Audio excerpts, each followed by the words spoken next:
물은 100도씨에서 물이 끓습니다. 단 1도가 부족하게 되면 물은 끓지 않습니다. 우리의 예배도 마찬가지입니다. 모든 것을 최선을 다하여 다 준비했다 하더라도 단 1%의 그 예배가 부족하다라면 하나님은 그 예배를 절대 받으시지 않는다라는 것입니다. 오늘 성경의 본문의 말씀에 2절의 말씀에 보면 누구든지 여호와께 예물을 드리려거든, 예물을 드린다면 누구든지 제사를 드리려거든, 누구든지 하나님 아버지 앞에 나와 예배를 드리려거든 3절에 여호와 앞에 기쁘게 받으실지로 하나님이 기뻐하시도록 예배를 드리라, 제사를 드리라고 성경은 말씀하고 있습니다. 여러분, 어떻게 해야 하나님이 기뻐하는 예배, 하나님이 즐거워하는 예배, 어떻게 예배를 드려야 하나님이 흐뭇한 예배를 드릴 수 있겠습니까? 오늘 예위기에 나타나는 1장부터 시작해서 7장까지의 바로 5가지의 제사가 나타나는 것을 볼 수 있습니다. 첫 번째 제사가 번제고, 두 번째는 소제고, 세 번째는 하목제고, 네 번째는 속죄제이며, 다섯 번째는 속건제 제사가 나타난다는 것입니다. 이 제사의 종류를 통해서 우리가 어떻게 하면 하나님 앞에 기뻐 받으시는 예배를 올려드릴 수 있는지 살펴보도록 하겠습니다. 창세기 4장에 보면 2명의 예배자가 나타납니다. 한 사람은 가인이요, 다른 한 사람은 아벨이 나타납니다. 아벨과 가인은 동일한 하나님 앞에 제사를 올려드리죠. 그런데 아벨의 제사는 받으시고 가인의 제사는 받지 않는다라는 것입니다. 무엇 때문입니까? 재물의 차이가 있어서 하나님은 한 사람의 예배는 받으시고 다른 사람의 예배는 받지 않은 것입니까? 아벨은 양의 첫 새끼로 예배를 드렸다라고 말씀합니다. 양은 값어치가 있는 것이죠. 좀 더 비싼 것입니다. 그런데 가인이 드리는 것은 곡식으로 하나님 앞에 예배를 올려드렸죠. 곡식이 비싸지 않아서 가인의 제사는 받지 않고 아벨의 제사의 양은 조금 더 비싸가지고 하나님의 그 예배를 받으셨을까요? 아니라는 것입니다. 레위기의 말씀을 통해서 보면 아벨의 제사는 양의 첫 새끼로 올려드렸기 때문에 아벨의 제사는 번제로 하나님 앞에 예배를 드린 것을 볼 수 있습니다. 번제의 제사는 자원제라는 것입니다. 항상 드리는 것이 아니라 내가 하나님 앞에 어떠한 사건이 있을 때마다 자원해서 드리는 자원제라는 것이죠. 그렇다면 가인의 제사는 무엇이겠습니까? 레위기의 말씀에 보면 곡식으로 하나님 앞에 예배를 올려드렸기 때문에 그의 제사는 소제로 드렸음을 알 수 있습니다. 소제도 의무적으로 드리는 것이 아니라 자원제라는 것을 알 수 있죠.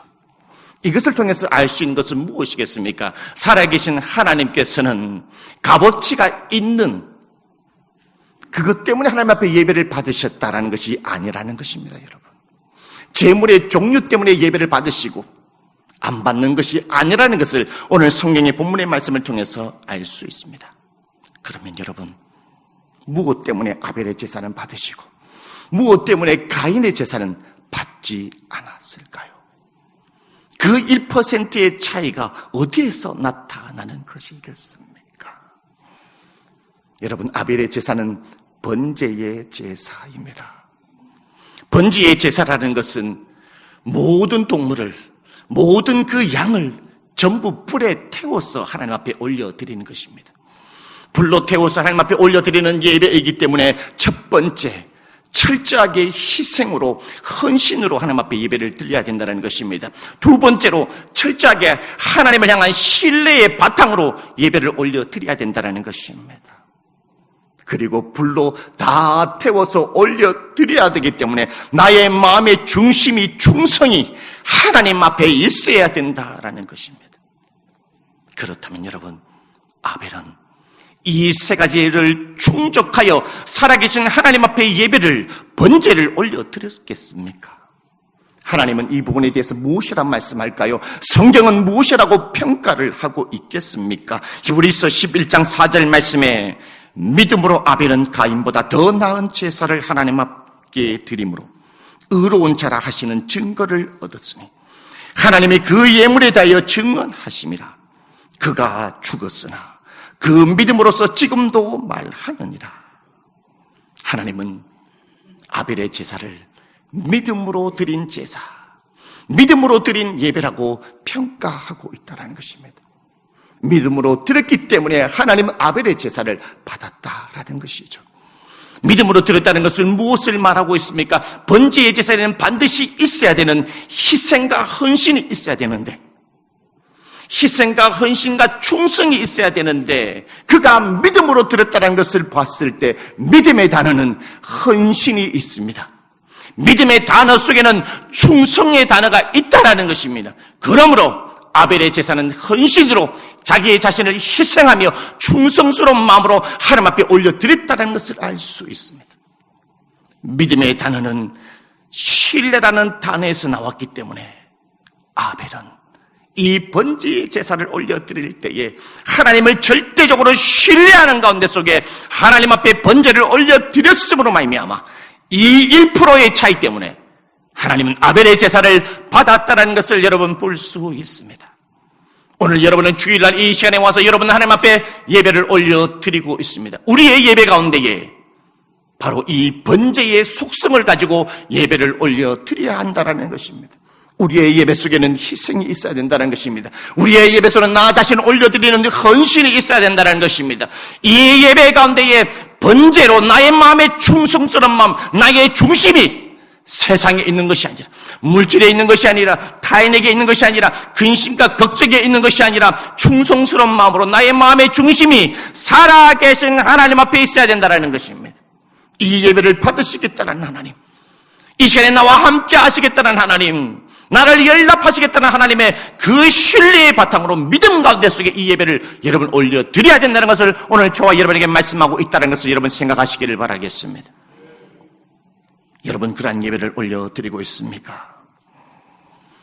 가인의 제사는 곡물로 드린 소제의 제사입니다. 레위기 2장에 나타나고 있죠. 이 곡물로 드리는 소제의 제사는 5개의 제사 중에 유일하게 피 없이 드리는 제사라는 것입니다. 피 없이 드리는 이 제사, 소제의 제사는 언제 드리느냐? 의무적으로 드리는 제사가 아니라 자원제 제사라는 것입니다. 우리가 인생의 삶을 살아갈 때에 어떠한 하나님 앞에 은혜를 받았습니다. 은혜를 하나님 앞에 받았으면은 그 은혜에 대해서 감사함으로 드리는 제사가 바로 소제의 제사라는 것이죠. 감사함으로 드리는 소제의 제사이기 때문에 첫 번째 무엇이 있어야 되는 것입니까? 자원하는 마음이 있어야 된다는 것입니다. 우러러 나오는 마음이 있어야 된다는 것입니다. 또한 어떠한 마음이 있습니까? 하나님 앞에 은혜를 받았으면 정말로 내 마음판에 감사한 마음, 하나님 감사합니다, 감사한 마음을 가지고 예배를 올려드려야 된다는 것이죠. 소제의 제사는 유일하게 피가 없이 드리는 제사인 것입니다. 피 없이 드리는 제사이기 때문에 어떤 마음으로 드려야 되겠습니까? 하나님, 오늘도 내게 생명을 주심을 감사합니다. 하나님, 어제도 내게 생명을 주셨습니다. 그러니 오늘 이 하루 나의 인생 전부를, 내가 주님 앞에 나의 인생 삶 전부를 주님 앞에 올려드리라니, 감사함으로 올려드리라니, 주님 이것을 받아 주시옵소서. 이것이 있어야 된다는 것입니다, 여러분. 히브리서 11장의 말씀을 통해서 아벨은 믿음으로 드렸다는 것입니다. 그런데 가인은 믿음으로 드리지 않았다는 것을 통해서 무엇을 알 수 있습니까? 가인은 철저하게 하나님 앞에 자원하여 드리지 않았다는 것입니다. 자발적으로 드리지 않았다는 것입니다. 하나님 앞에 감사하지 않았다는 것입니다. 자기의 생명을 주신 하나님 앞에 자기의 인생 전부를 주님 앞에 올려드리지 않았다는 것을 여러분 볼 수 있다는 것입니다. 여러분, 오늘 우리의 이 예배에, 주일날 드리는 오늘 여러분의 한 분마다 드리는 이 예배 가운데에 무엇이 있어야 되겠습니까? 자발적으로 이 자리에 나와 있습니까? 자발적으로 여러분 하나님 앞에 헌신하고 있습니까? 자발적으로 정말로 교회에 와서 하나님 앞에 봉사하고 있습니까? 자원하는 마음으로 드리고 있습니까? 정말로 이 한 시간에 하나님, 이 주일 이 예배에, 11시 예배에 하나님 이 자리에 두심을 정말 감사한 마음으로 예배를 드리고 있습니까? 억지로 예배를 드리고 있지는 않습니까? 마지 못해서 오늘 이 자리에 있지는 않습니까? 정말 우러러는 마음으로 오늘 하나님 앞에 봉투에 집어넣으면서 이름을 적으면서 주님, 내가 오늘 이 하나님 앞에 헌금을 올려드리게 하시면 감사합니다. 주님, 너무나 감사합니다. 오늘도 이렇게 호흡하고 하나님 앞에 내게 생명을 주셨기 때문에 나의 인생 전부를 주님 앞에 나의 젊음을 바치겠습니다. 청년의 시기에 내가 나의 젊음을 바치겠습니다. 주여 나의 40대를 주님 앞에 바치겠습니다. 50대를 바치겠습니다. 60대, 70대, 80대 나의 100년의 인생을 주님 앞에 올려드리겠습니다. 그러한 마음으로 여러분 이 시간에 소재의 정신으로 예배를 올려드리고 있습니까? 소재의 정신이 빠져있는 그 1%의 예배 때문에 하나님은 가인의 예배를 받지 않았다라는 것입니다. 또한 가인의 제사와 아벨의 제사에 어떠한 차이가 있을까요? 세 번째로 말씀해 보면은 레위기 3장에 화목제의 제사가 나타납니다. 화목제의 제사는 성도와 예배자와 하나님과 화평과 친교의 상태를 나타낸다는 것이죠. 하나님의 예배자, 하나님의 백성들이 하나님과의 화평과 친교의 관계를 나타낸다는 건 무엇을 말합니까? 우리가 인생의 삶을 살아갈 때에 평소에 하나님과의 영적 교제를 하며 삶을 살아가야 된다는 것을 우리에게 말씀하고 있습니다. 그런데 여러분, 가인은 어떠한 예배자였습니까? 가인은 평소에 하나님과의 영적 교제에 별로 관심이 없었어요. 하나님과의 친교에 별로 관심이 없었다는 것입니다. 무엇을 보면 알 수 있겠습니까? 가인과 아벨의 예배를 올려드렸는데 하나님은 아벨의 제사를 받으시고 가인의 제사를 받지 않았다는 것이죠. 하나님께서 그것을 보고 가인을 향하여 이렇게 얘기합니다. 가인아, 왜 너가 분내느냐? 왜 너는 안색이 변하느냐? 왜 분내고 안색이 변하느냐? 여러분, 무엇을 말하는 것일까요? 그리고 하나님께서 덧붙여 얘기합니다. 가인아, 너는 죄를 다스려라. 하나님 앞에 이러한 말씀을 드렸다라면 어떻게 해야 되겠습니까? 그 예배를 드리는 가운데 하나님께서 무엇 때문에 나의 예배를 받지 않았을까? 하나님은 무엇 때문에 아벨의 제사는 받으시고 왜 무엇 때문에 나의 제사는 받지 않았을까? 하나님 앞에 계속 물어보는 것입니다. 하나님은 왜 나의 제사를 받지 않았죠? 나의 제사에는 어떠한 문제가 있기에 받지 않았죠? 어떠한 담이 있기 때문에 나의 제사는 받지 않았겠습니까? 이렇게 계속 묻고 자기 자신을 반성하며 그러한 가운데 속에 주님 앞으로 나와야 되는데 그런 하나님 앞에 영적 교제, 하나님 앞에 친밀해지는 그 관계에 아무 상관없고 세상적으로 친밀하게 삶을 살아갔다라는 것입니다. 여러분 한 주간 삶을 살아가면서 여러분 영적인 관심이 있었습니까? 주님과의 친교를 나누고 주님과의 신앙적 교제를 나누며 여러분 그러한 것에 관심을 가지고 한 주 동안 달려왔습니까? 아니면 세상과의 친밀하게 지내기 위해서 거기에 목적을 들고 인생의 삶을 살아왔습니까? 여러분, 화목제사에서 가장 중요한 것이 무엇인지 아십니까?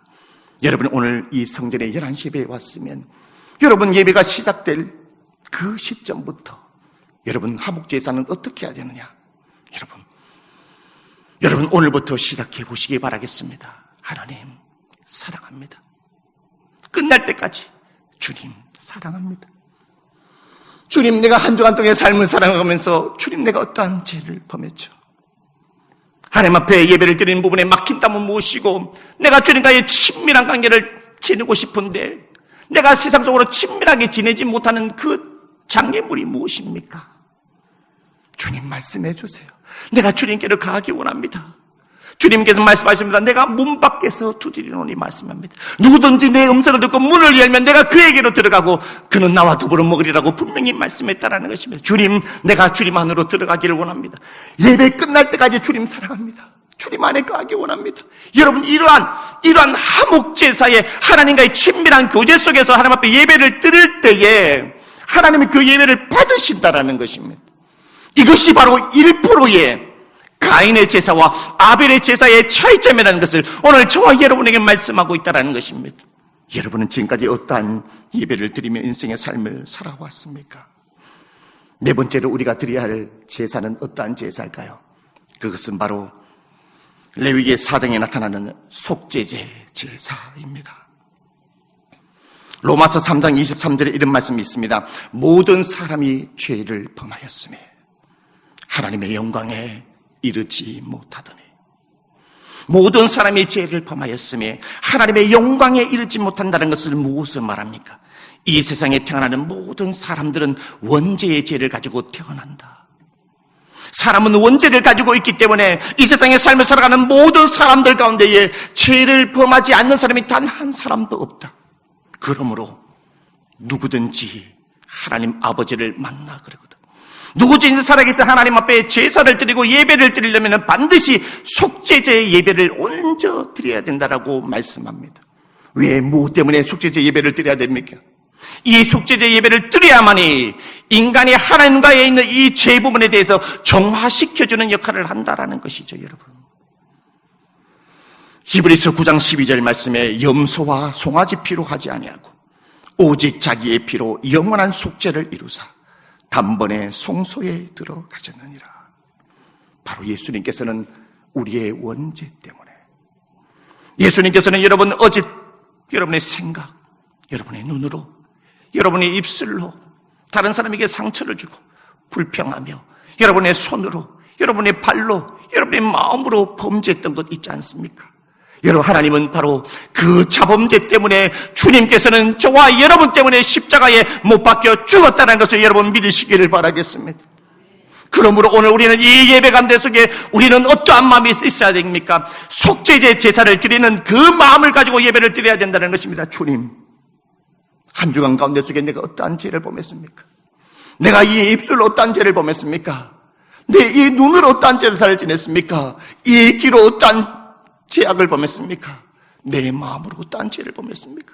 오늘 내가 가족에서, 나의 공동체에서, 나의 일터에서 주님 내가 어떠한 죄를 범했습니까? 주님 용서해 주시옵소서.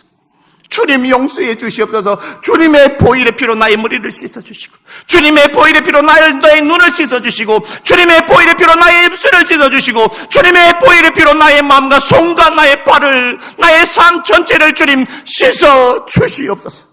이 속죄제 제사가 있어야 된다는 것입니다. 그러므로 시편 51편 17절 말씀에 하나님께서 구하시는 제사는 상한 심령이라.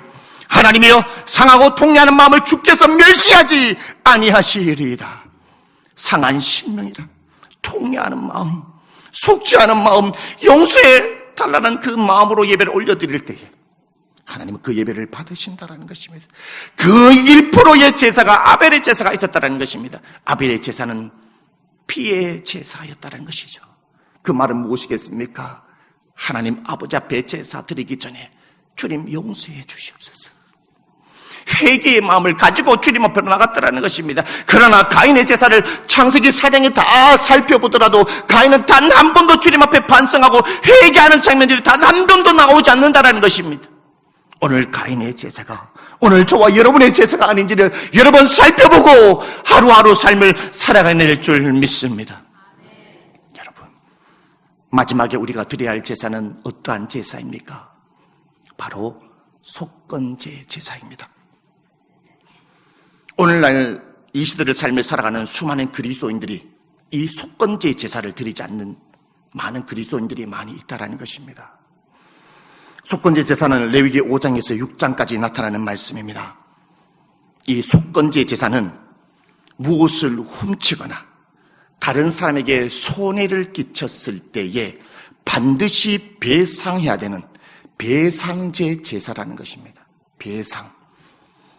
번제, 소제, 화목제는 자원제입니다. 내가 마음이 우러나왔을 때에 드리는 제사입니다. 그런데 속죄 제사하고 이 속건제 제사는 자원제가 아니라 의무제라는 것입니다. 반드시 드려야 되는 제사라는 것이죠. 다른 사람에게 무엇을 훔쳐서 손해를 입힌 그 사람, 하나님 앞에 회개해야 한다라는 것입니다. 어떻게 해야 되겠냐? 하나님 앞에 용서를 구하고 그 사람에게 찾아가서 내가 손해를 끼쳤다면, 이웃집에 가서 내가 양을 4마리를 훔쳤다면, 뭔가 양을 훔쳤다면, 다른 사람에게 손해를 입혔다면, 다른 집에 양 1마리를 훔쳤다면 속건제 제사의 회개는 뭐냐? 따라하세요. 양포오소법입니다. 시작. 양포오소법. 네가 양 1마리 훔쳤으면 양 4마리로 갚아라. 양포 오수법은 뭐예요? 네가 소 한 마리를 손해를 끼쳤으면 소 5마리로 해서 갚아라 이 말입니다. 배상하란 말입니다. 이게 뭐라고요? 속건제 제사예요. 이게 어디에 나오냐? 누가복음 19장 삭개오를 통해서 알 수 있습니다. 삭개오가 예수님을 너무나 보고 싶어서 돌 무화과나무에 올라가죠. 주님 만나고 싶습니다. 저 예수님이 어떠한 분인가 정말로 예수님을 만나고 싶었습니다. 그때에 주님께서는 예수님을 만나고 싶은 그 사모한 마음을 주님께서 아시고 삭개오에게 찾아와서 삭개오야 속히 내려오라. 내가 오늘 너의 집에 유하여야겠다라고 주님께서 말씀하셨습니다. 삭개오는 너무나 기쁜 나머지 예수님을 모시고 자신의 집으로 모시고 갔죠. 삭개오는 주님 앞에서 이렇게 얘기합니다. 누가복음 19장 8절에 삭개오가 서서 주께 여짜오되 주여 보시옵소서. 내 소유의 절반을 가난한 자들에게 주겠사오며 만일 누구의 것을 속여 빼앗은 일이 있으면 내 갑절이나 갚겠나이다. 삭개오는 세리장입니다. 그 시대의 로마의 앞잡이로서의 유대인들의 피를 빨아먹는 세리장의 역할을 했죠. 가장 욕을 얻어먹는 사람으로 삶을 살아갔습니다. 그러나 예수 그리스도를 만나고 오늘 주님 앞에 회개합니다. 주님 용서하여 주시옵소서. 주님 용서하여 주시옵소서. 삭개오는 주님 앞에 용서를 구하는 대신 용서를 구하는 동시에 무엇을 말씀한지 아십니까? 주님, 다른 사람을 속여서 내가 이것을 빼앗았다면 오늘 내가 4배를 갚겠나이다. 여러분, 삭개오가 주님을 만나가지고요, 기분이 좋아가지고 감정적으로 내가 4배를 갚겠다고 얘기한 것이 아니라는 것입니다. 여러분, 속건제의 제사의 정신을 가지고 내가 주님 4배를 갚겠습니다. 오늘날 그리스도인들이 이러한 정신으로 하나님 앞에 예배를 드리고 회개하고 예배를 드려야 된다는 것을 오늘 저와 여러분에게 말씀하고 있다는 것이죠. 오래전에 밀양이라는 영화를 상영한 적이 있습니다. 우리 그리스도인들에게 아주 좋은 교훈을 주는 거 있습니다. 준이 엄마의 아들이 한 명이 있었는데 준이 엄마의 그 아들 준이가 납치를 당하고 살해를 당하게 됩니다. 이 엄마는 정말로 방황하며 정말 억장이 무너진 가운데 눈물로 하루하루 삶을 살아가죠. 어느 날 몸이 좋지 않아서 약국을 들리게 됩니다. 근데 그 약국에 교회를 다니는 김 집사님이 여자 있었습니다. 그 김 집사님이 전해주시는 그 복음을 통해서 이 준이 엄마가 그 복음을 받아들입니다. 그리고 교회를 가게 되고 예수님의 제자가 되죠. 이 준이 엄마가 교회를 다니면서 하나님의 사랑과 용서 그것을 깨닫게 됩니다. 그래서 준이 엄마가 결심하게 됩니다. 나 같은 이 죄인이 주님께서 십자가에 못 박혀 죽으셔서 나를 이렇게 용서해 주셨는데 비록 나의 아들을 납치해서 살해한 살해범이라 할지라도 나 같은 자를 용서해 주셨는데 내가 교도소에 찾아가서 이 사람을 진정으로 용서해 줘야겠다. 지금까지 내가 용서해 주지 못했는데 오늘 내가 이 교도소에 찾아가가지고 이 사람을 용서해 줘야겠다라고 해서 교도소를 찾아갑니다. 그런데 웬일입니까? 자기 아들을 살해한 그 살해범이 준이 어머니, 저는 오늘 여기에서 잘 지내고 있습니다. 평안하게 잘 보내고 있어요. 나는 여기에서 복음을 듣고 예수님 앞에 용서함을 받고 평안하게 잘 보내고 있어요. 근데 그 말을 듣고 난 다음에 준이 엄마가 오라통이 터집니다.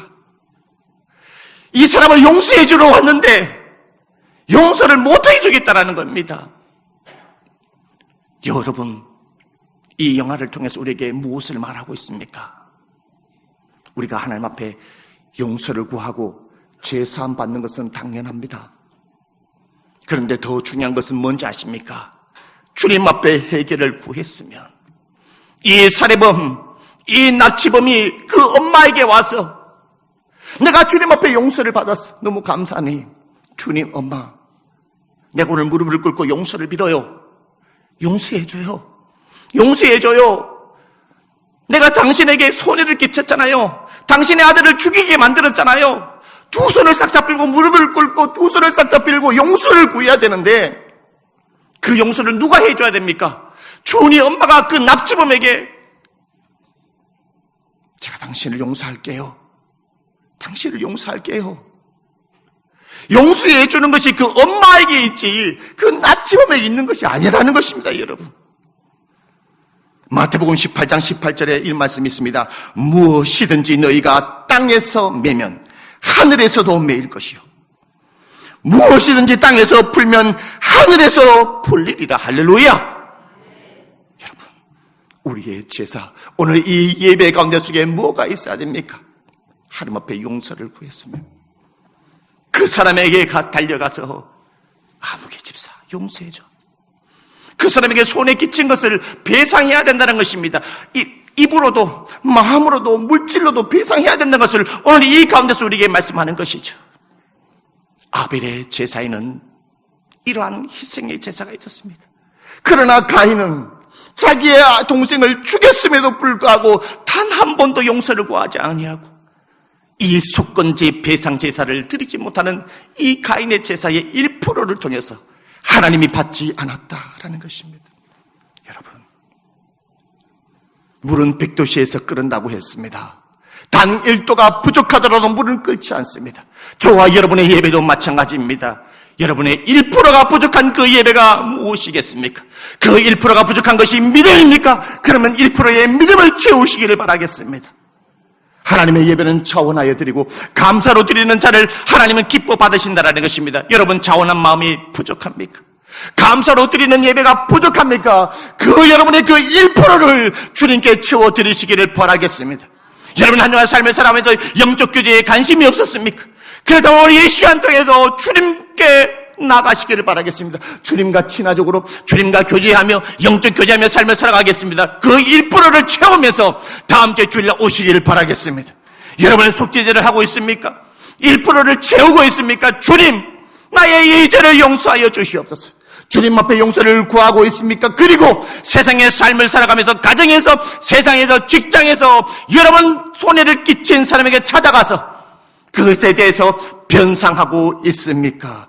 이렇게 1%를 채워서 드리는 예배가 하나님께서 연락하시는 예배라는 것을 여러분 꼭 기억하시기를 바라겠습니다. 기도